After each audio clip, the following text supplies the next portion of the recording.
Muy buenos días, sean todos ustedes bienvenidos a esta conferencia de prensa mensual del Instituto Mexicano de Ejecutivos de Finanzas del día 18 de marzo del 2025.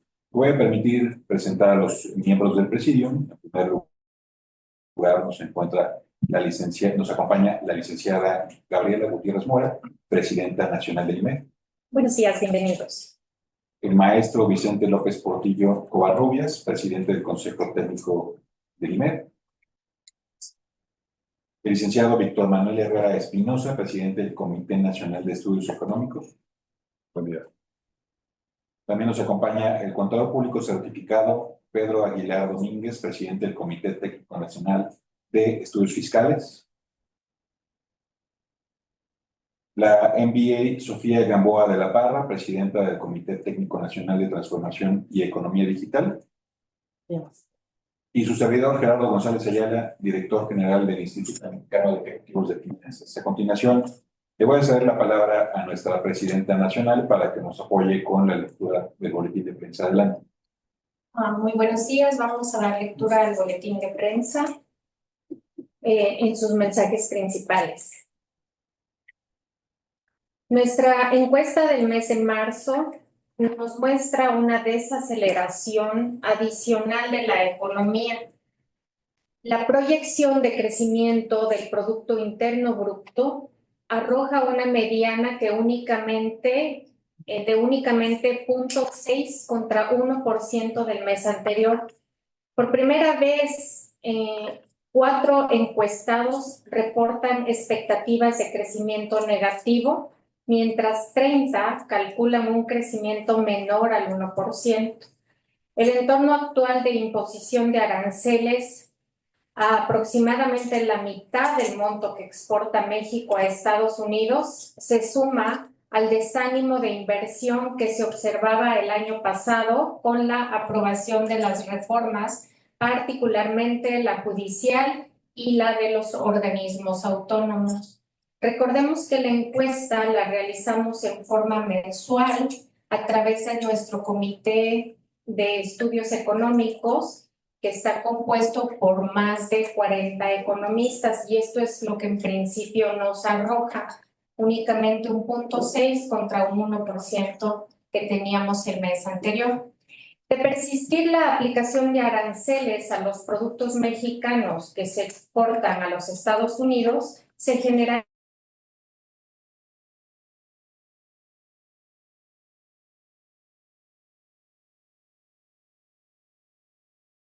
más distorsiones a la economía. También la refleja el indicador IMEX. Nuestro indicador lleva 11 meses de contracción en el sector manufacturero y una persistente baja en el sector comercial y de servicios. Preocupa también el resultado de la expectativa de déficit tradicional, que está en menos 4%.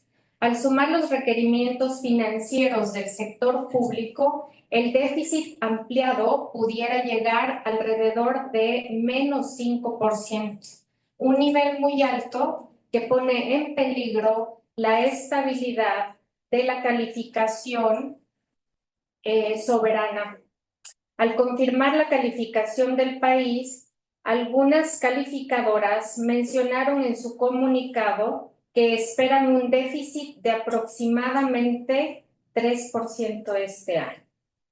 Una economía con menor dinamismo resalta en expectativa de generación de empleo 280,000 puestos de trabajo y tasas de interés más bajas, 8.25, como lo muestra el cuadro informativo de este boletín que hemos hecho llegar a todos ustedes. Asimismo, se espera una depreciación ligeramente más alta del peso, llevando a 21 pesos el dólar para finales de este año, de acuerdo a la encuesta.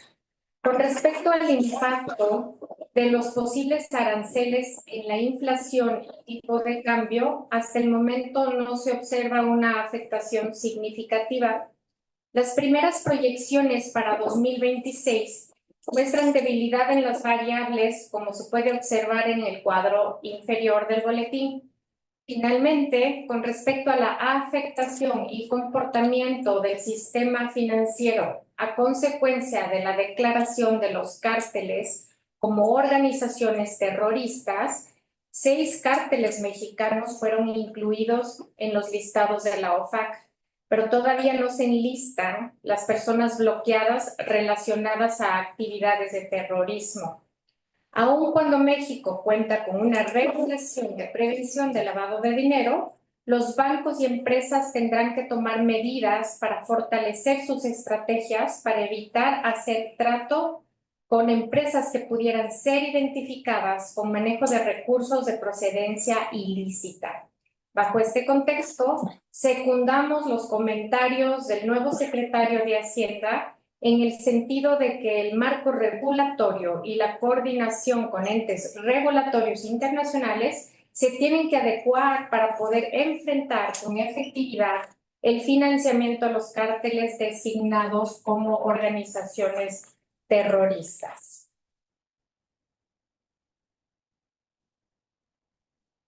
Y a continuación se presentan los resultados de la encuesta mensual de expectativas ya en un marco macroeconómico del 2025, donde podemos visualizar el crecimiento del PIB, que lo mencionábamos, bajó a 0.60%, la inflación 3.90%, el balance público tradicional en porcentaje del PIB al menos 4%, tasa política monetaria de fin de año al 8.25%, el empleo del IMSS en cambio absoluto 250,000 empleos, tipo de cambio a fin de año 21, cuenta corriente y porcentaje del PIB en un menos 0.90%.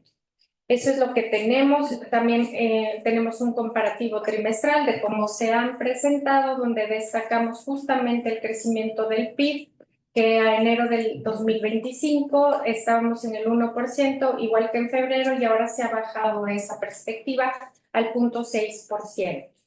Esto es lo que tenemos en nuestro boletín de prensa y pues estamos abiertos a sus preguntas. De cualquier manera, sí vale la pena aclarar que todas estas perspectivas se dan con respecto a la realidad actual. Es decir, esto no incluye una parte de que se incrementen o se modifiquen los aranceles para México. Así que estas serían las perspectivas con la realidad actual, esperando abrir cómo se deja ver la economía. A continuación también vamos a dar lectura del boletín de prensa que tenemos para lo que es nuestra ponencia anual, que la estamos dirigiendo mensualmente. Y hicimos un boletín aparte porque salió la encuesta del INEF la semana pasada y que queremos pues divulgar con ustedes. También les hicimos llegar el boletín que es bastante extenso con respecto al análisis de la encuesta nacional de inclusión financiera. Me voy a permitir dar lectura nada más a las conclusiones después de haber visto los números que tienen ustedes en sus boletines, y es que en términos generales se presentan buenas noticias en cuanto al avance sobre la inclusión financiera. Es decir, bajo casi todos los productos financieros considerados, se estima un aumento en la participación del 2021 al 2024, que fue la última encuesta en 2021, en cuentas de ahorro, créditos, seguros y afores. No obstante, debe quedar claro que el mayor avance se observó en tarjetas de débito, principalmente asociadas a la distribución de los apoyos gubernamentales, pensiones no contributivas, becas, etcétera. Esto pues infla un poquito el número de los productos financieros en la inclusión.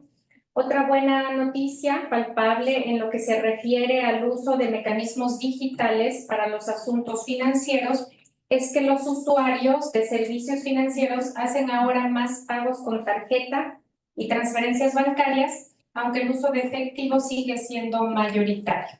Asimismo, la gestión de las cuentas por medio de las aplicaciones móviles es destacable.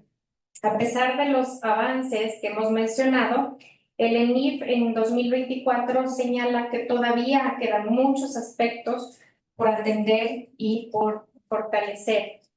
Tenemos algunos desafíos y oportunidades que persisten las brechas en la inclusión financiera entre diferentes grupos poblacionales y regiones, lo que sugiere la necesidad de políticas focalizadas.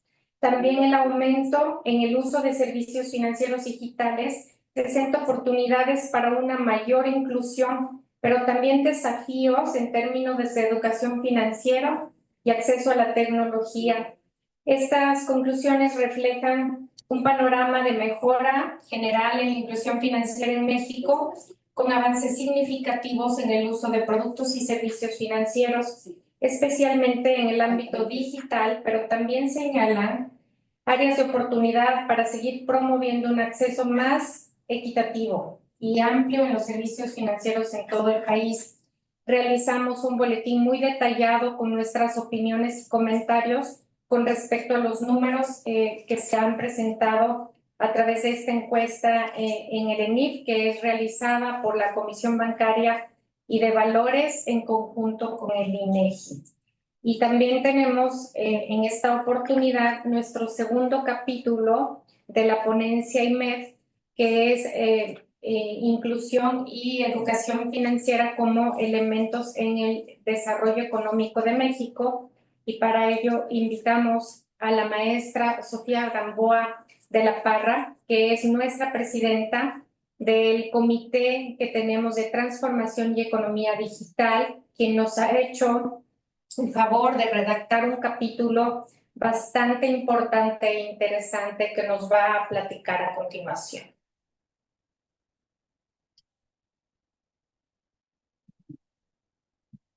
Muchas gracias, Gaby. Bueno, el título es Los nuevos instrumentos financieros, realidad o ficción, mecanismo de inclusión a los jóvenes, lo que está llamando la atención de las nuevas generaciones. Cuento con un coautor, el cual es especialista en temas regulatorios emergentes y bueno, una servidora que tiene especialidad en temas fintech. Lo que vamos a hacer un recuento. Vamos a irnos desde un poquito atrás, cómo es que está la situación. México está en una época en donde tiene muchas oportunidades, pero tenemos que entender que pertenecemos ya a una economía digital. Entonces, entendiendo esta parte de la economía digital, hablaremos del entorno macroeconómico nacional y en el marco regulatorio en México y Latinoamérica. A su vez, también vamos a hablar de los nuevos instrumentos financieros, sus definiciones, la evolución y crecimiento de la economía, el crecimiento de negocios en esta área, cómo la economía digital juega un rol central en la democratización de mercados de capital, inclusión financiera de los jóvenes.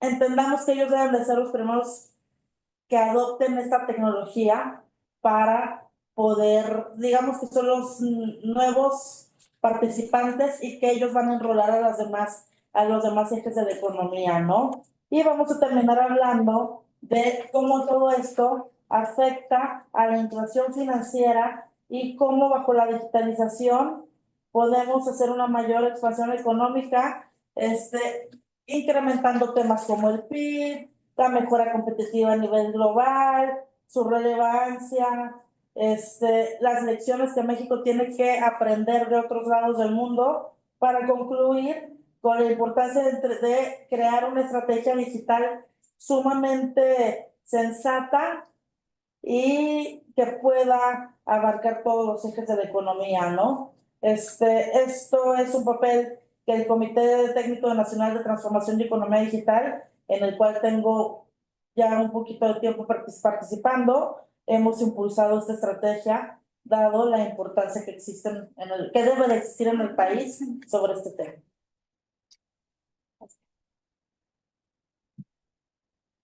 Muchas gracias. Ahora vamos a proceder con las preguntas. Sí. En primer lugar tengo a Jessica Martínez, Instituto Mexicano de la Radio IMED. La pregunta dice de la siguiente manera: con todas las medidas comerciales proteccionistas que el presidente Donald Trump prevé imponer o que ya impuso en el caso de los aranceles al acero y al aluminio, de alguna manera está vulnerando el TEMEC?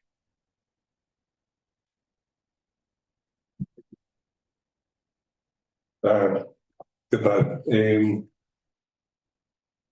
Una respuesta corta y directa, sí. Con 25% de aranceles se desactiva cualquier ventaja que tiene el Tratado de Libre Comercio. No, como ya habíamos reportado, aproximadamente la mitad de las exportaciones del país ya están pagando aranceles del 25%. Ese porcentaje puede fluctuar o no hasta el 2 de abril, hasta que sepamos qué es lo que viene, pero con aranceles a este nivel, el tratado de libre comercio es inoperable.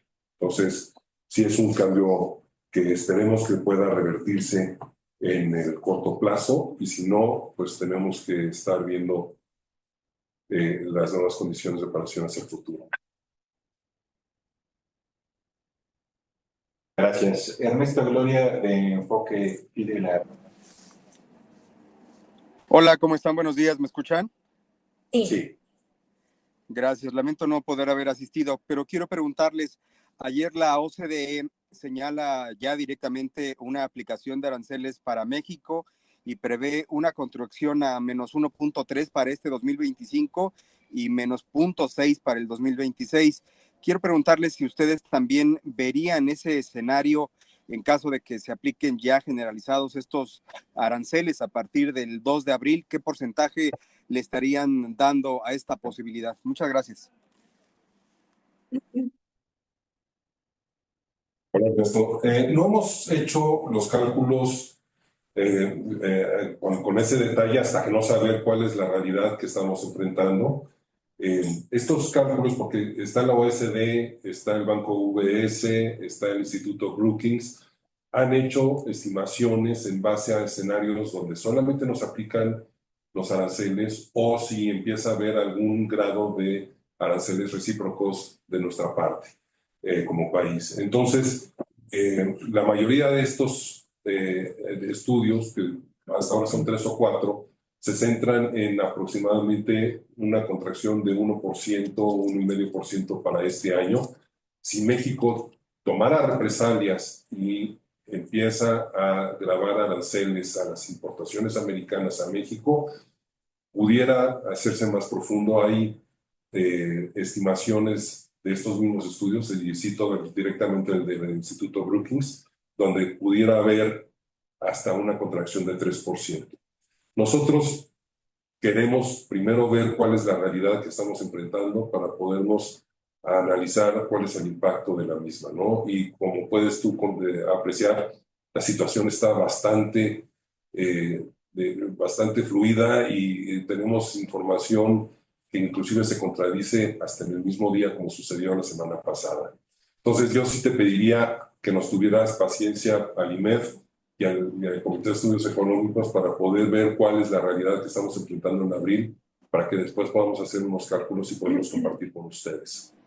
Víctor, hablando de realidades y agradeciendo tu respuesta, me gustaría preguntarte qué tanto podría paliar el Plan México y las medidas anunciadas en los llamados planes A, B, C y D, que hasta el momento no conocemos, para evitar esta recesión que se vislumbra por parte de estos organismos. Mira, el Plan México es un muy buen marco para poder arrancar una serie de adecuaciones regulatorias para poder estimular la producción de nuestro país, pero todavía no hay pasos concretos en ese tema para poder ver cómo se puede estimular la inversión. Te voy a dar un ejemplo de algo que pudiera funcionar para México. Hoy, 1 de cada 3 autos que se venden dentro de México se fabrica en México. Lo demás lo estamos importando principalmente de China, pero de otros países como Brasil, y tenemos hasta importaciones de Indonesia y de Turquía, donde en Turquía no tenemos tratado de libre comercio. Uno se cuestiona por qué estamos importando autos de Turquía, ¿no?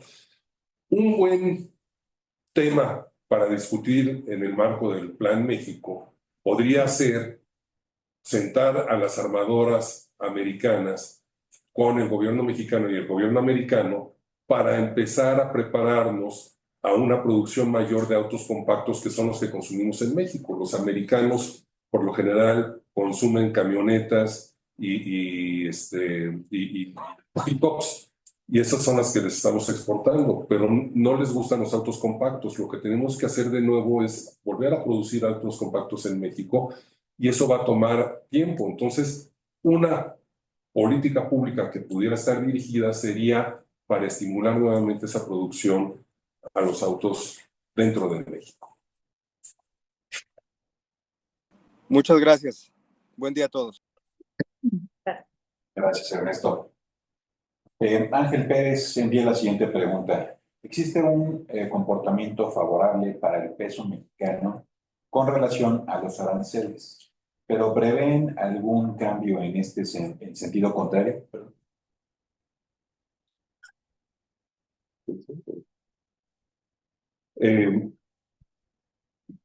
Ángel, no nos vayamos con una finta, como se dice coloquialmente, ¿no?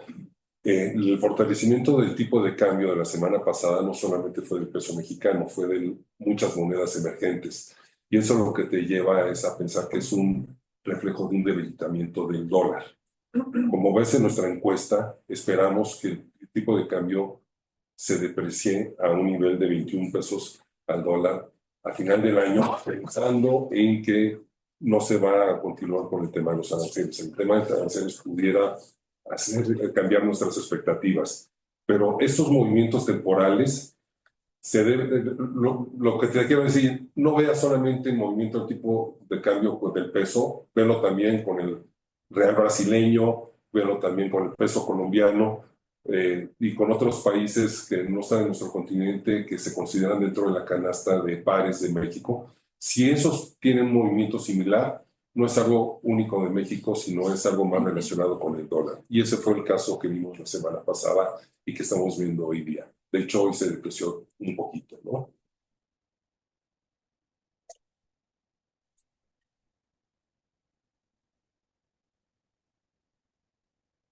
Gracias. Sí, continuando con las preguntas que nos hacen llegar, tenemos una de Fernanda González Murillo, de Milenio, la cual dice: ante las medidas comerciales impuestas por Estados Unidos a diferentes países del mundo y su afectación a la economía global, ¿es posible que regresen las alzas a la tasa de interés por parte de los bancos centrales? Como se encuentra ahorita las perspectivas de la consulta que tenemos a nuestros economistas, estamos previendo que la tasa, como están las cosas en México, la tasa de política monetaria cierre al 8.25 en el 2025, y esto, acordémonos que siempre tiene que ver con la inflación. La inflación se está proyectando en el 3.90%. Por lo tanto, eso es lo que tenemos previsto y en perspectiva dentro de México. Dentro de los otros bancos centrales mundiales, creo que a lo mejor Víctor nos puede ampliar. Sí. La pregunta es, ante las medidas comerciales impuestas de Estados Unidos, ¿pudiéramos nosotros calcular cuál es el impacto inflacionario si solamente tomamos medidas, si solamente analizamos las medidas tomadas por Estados Unidos? Si vemos escenarios donde nosotros ponemos aranceles, y yo creo que eso es también parte de la motivación de por qué no se ha hecho hasta que no se defina, no se llegue a un arreglo definitivo a este tema. Si ponemos aranceles a las importaciones, es muy probable que suban el precio de los productos que importamos. Si importamos, por ejemplo, 20,000 millones de dólares de comida al año, ¿no? Entonces, habría una presión adicional en los precios que pudiera, y subrayo pudiera, porque todavía no lo vemos, ¿no? Que pudiera presionar la inflación a la alza y que pudiera mantener una estabilidad en las tasas de interés, o inclusive si se sale de control, que suba, ¿no? Algo que sucedió, por ejemplo, en Brasil, es que ellos no han podido contener su tema fiscal, que es muy importante, mucho más grave el que tenemos nosotros, pero es un recordatorio. que como un tema fiscal que no se atiende presiona las tasas de interés al alza y su Banco Central ya está subiendo las tasas de interés en lugar de bajarlas. Entonces, no solamente es un tema comercial que pudiera poner una presión que no vemos hoy día, sino que también es un tema fiscal que en otros países no se ha atendido, que empieza a presionar las alzas de sus bancos centrales y que es un escenario que aquí también debemos evitar.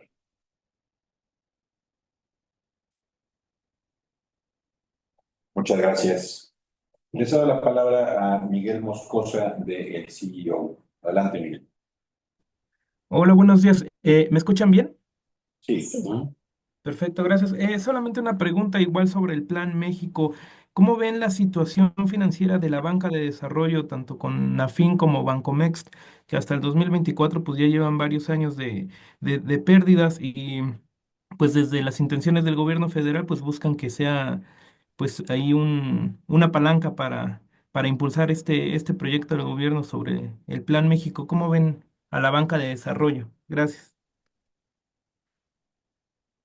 Eh, Miguel, yo creo que todo el mundo en México extraña la participación activa de Nacional Financiera y de Banco Nacional de Comercio Exterior en en el apoyo a las pequeñas y medianas empresas.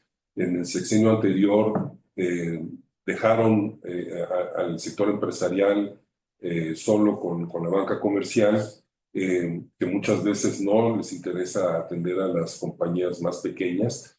Y la verdad es que en el pasado han mostrado una gran importancia para el desarrollo de la economía en el nivel de pequeñas y medianas empresas, y su participación activa sería fuertemente bienvenida por el sector empresarial.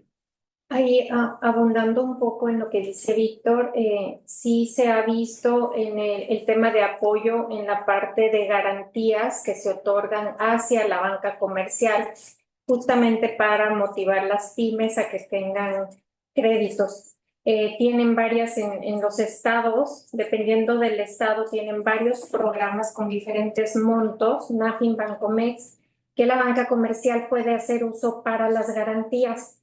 Sí es importante, es un apoyo importante para lograr acreditar a las pymes. En este primer trimestre han tenido también la parte del apoyo, se han sacado nuevas garantías para finalmente poder acreditar a través de la banca comercial a las pymes, que también es uno de los objetivos que tenemos en IMEF a través de los socios de los comités, acompañar a las pymes para que puedan acreditarse. Es uno de nuestros objetivos en la inclusión y la educación financiera. Y justamente es conocer qué tipo de apoyos puede dar la banca de gobierno o cualquier otro tipo de mejora que pueda venir de parte del gobierno en garantía o en educación, a lo cual estamos abiertos para subirnos también con nuestra ponencia anual y la participación de los grupos IMEF en los diferentes estados, en interrelación con las secretarías de Economía, para poder lograr esta parte de educar y acompañar a las pymes para que puedan ser acreditadas.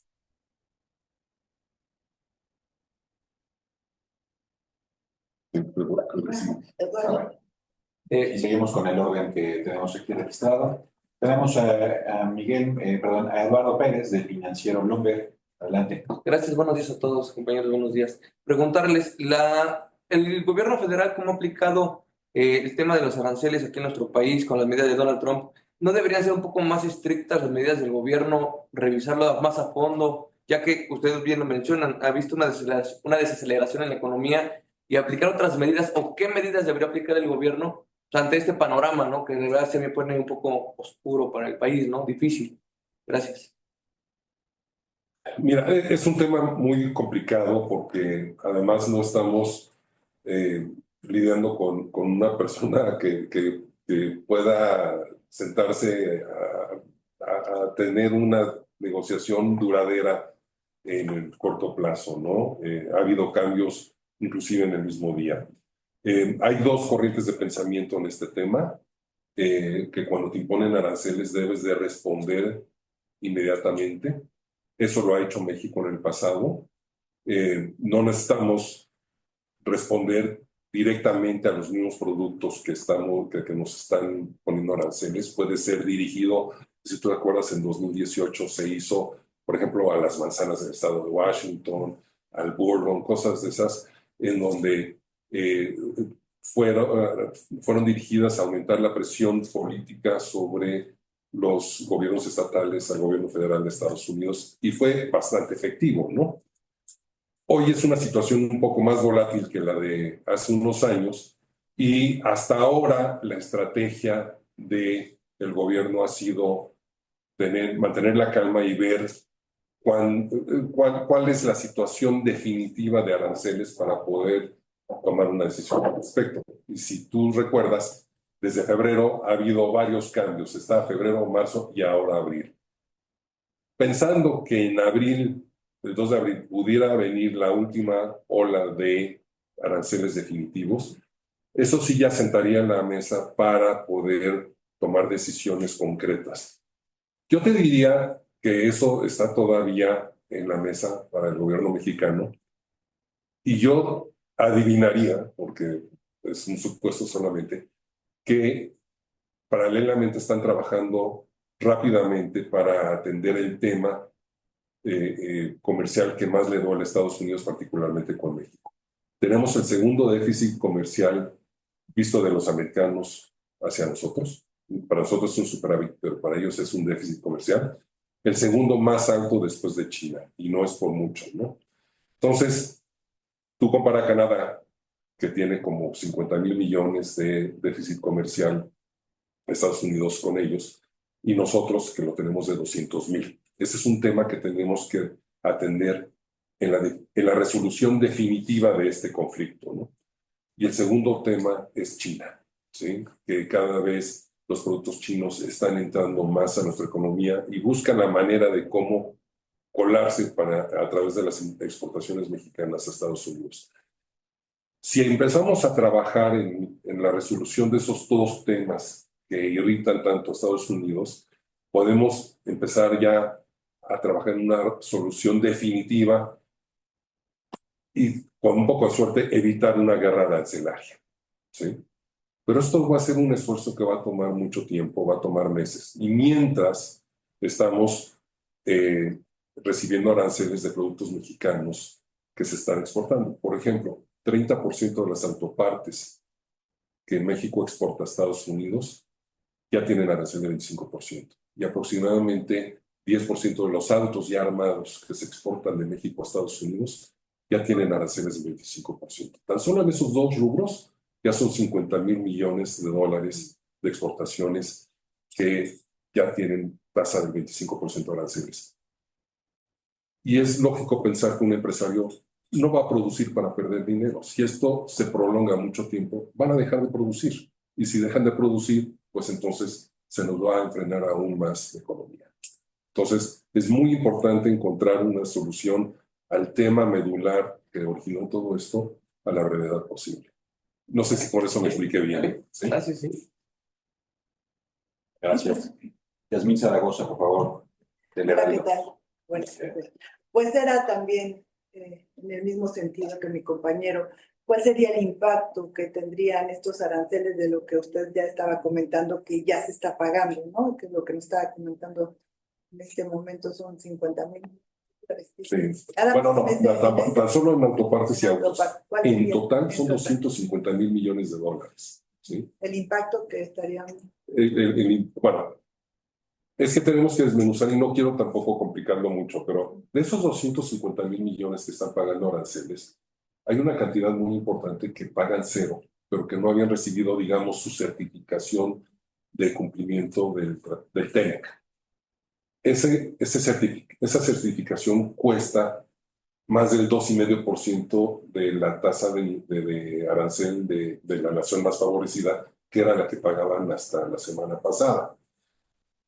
No lo hacían porque no era necesario y costaba más de 2,5%. Ahora están recibiendo 25% y hay un beneficio. Ahorita todos esos exportadores están esperando al 2 de abril para ver si entran a ese proceso de registro que toma tiempo y que es muy caro para poder evitar esos aranceles. Y ese monto de 250,000 se va a reducir sustancialmente. Pero hay rubros, y por eso te puse dos, solamente dos, porque por ejemplo la maquinaria también está en esa situación, o el equipo médico, exportamos nosotros muchísimo equipo médico, miles de millones de dólares, en donde ya se está pagando el arancel del 25%, y esos no cumplen con las reglas de origen del TEMEC, ¿sí? Entonces, hay que atender esa parte tan importante de exportadores, porque si no se va a enfrenar, se va a desacelerar aún más la economía y nos puede llevar inclusive a un crecimiento negativo este año. O sea que sí sería un panorama recesivo. Es el conducente a una recesión, sí. El secretario del Tesoro dijo de Estados Unidos dijo que iban a imponer aranceles de acuerdo a lo que ellos consideraban injusto con México. Todo esto estaría, pues prácticamente, como ya lo había comentado, nulificando el TEMEC. Ya no habría un buen acuerdo comercial que pues afecte a México. Con aranceles de 25% se nulifica el TEMEC. Eso es definitivo. Con aranceles de nación más favorecida, que es del 2,5%, como algunas pagaban antes de la semana pasada, existe viabilidad del tratado. Aquí hay otro tema que aparentemente allá no lo ven como lo ve el resto del planeta, y es el impuesto al valor agregado. El presidente Trump y algunos de sus allegados ven el impuesto al valor agregado como un arancel, y no, es un impuesto equivalente a un impuesto a la venta. Entonces, ese va a ser un tema con Europa, y espero que no sea con nosotros, porque si nos dice que el 16% del IVA es un arancel, entonces esto se va a prolongar aún más, ¿no? El otro día en la mañanera la presidenta dijo, no tenemos aranceles, es 0 o 2,5 como nación más favorecida, entonces no hay estos impuestos compensatorios, mientras no pongan el IVA en la mesa. Y eso es lo que vamos a saber de los años. Te respondí tu pregunta. Sí. Queda mucha, pues, interrogantes, ¿no? Porque es complicado. Yo usaría la palabra incertidumbre, porque la verdad es que ¿qué decisión puedes tomar si no sabes cuál es el escenario del día de mañana, ¿no? Si tomas una decisión, puedes muy bien echar marcha atrás con un cambio en días, ¿no? Y hasta el momento ha sido positivo que México no ponga aranceles recíprocos. Yo creo que le ha comprado tiempo de negociación al gobierno mexicano, pero es una medida muy, muy de corto plazo, ¿sí? Porque ya tenemos una carga arancelaria muy importante que no puede durar mucho tiempo sin una respuesta. Gracias. Le cedo la palabra ahora a Lindsay Esquivel de Excelsior. Adelante. Gracias, buen día. ¿Me escuchan? Sí. Preguntarles sobre este tema, bueno, y las perspectivas económicas, ¿qué pasaría entonces con el tema de las inversiones? ¿Se están proyectando una caída en los flujos de inversiones extranjera directa, también considerando que pues hay estos retrasos, ya mencionaban en las fronteras, los retrasos de entregas, pues también los precios al productor también podrían incrementarse? ¿Creen? ¿Cuál es la perspectiva sobre las inversiones? Gracias. Sí, yo te diría que ya las inversiones, la inversión extranjera directa ya cayó, y mucho antes que las elecciones en Estados Unidos, por algo que nosotros hicimos domésticamente, que fueron las reformas constitucionales y regulatorias. Si tú ves las cifras de inversión extranjera directa a septiembre, que son las últimas que tenemos, no, perdón, ya salieron las de 2024, fueron solamente 3,000 millones de dólares de inversión extranjera nueva en todo el año. Es el nivel más bajo desde 1991. Entonces, difícilmente pensamos que pueda bajar más el nivel de la inversión extranjera directa nueva, porque ya está en niveles mínimos históricos, pero inclusive desde antes de que entrara en vigor el Tratado de Libre Comercio. Y el tema es cómo estimulamos a que vuelva a reactivarse. Y aquí hay dos temas. Uno es el tema del Tratado de Libre Comercio, que es muy, muy importante. Y el segundo, cómo vamos a invitar a que los inversionistas, no solamente extranjeros, sino también los nacionales, vuelvan a invertir a la luz de una reforma judicial que todavía no sabemos cómo va a funcionar o si va a ser imposible o no ganarle un juicio al gobierno y qué consecuencias tendría eso. Y si los organismos regulatorios que antes eran autónomos, que ahora son dependientes de las secretarías, van a funcionar en beneficio del consumidor y de un estímulo a la inversión adicional.